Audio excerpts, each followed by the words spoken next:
Tomato rice. వంట రాని వాళ్ళు మాత్రం ఒక్కసారి ఈ రెసిపీని ట్రై చేస్తే మీరే అంటారు, అరే వంట చేయడం ఇంత ఈజీనా అని. సో ఎలా చేయాలో ప్రాసెస్ చూసేయండి, ట్రై చేసేయండి.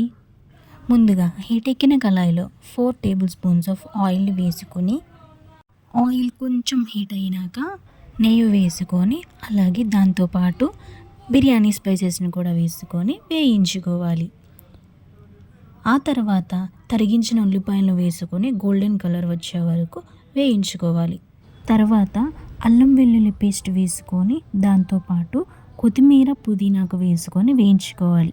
అలాగే ముందుగా గ్రైండ్ చేసి పెట్టుకున్న 3 టొమాటోస్ని వేసుకొని పచ్చివాసన పోయేంత వరకు కలుపుకోవాలి. తర్వాత తగినంత ఉప్పు, కారం, పసుపు, ధనియాల పౌడర్ వేసుకొని వీడియోలో చూపిస్తున్న విధంగా ఆయిల్ పైకి తేలే వరకు వేయించుకోవాలి. ఆ తర్వాత ఉడికించి చల్లార్చిన రైస్ వేసుకుని బాగా కలుపుకుంటే tomato rice ready. Video last వరకు చూసారంటే రెసిపీ నచ్చే ఉంటుందిగా. ఫాలో చేయండి, లైక్ చేయండి, షేర్ చేయండి.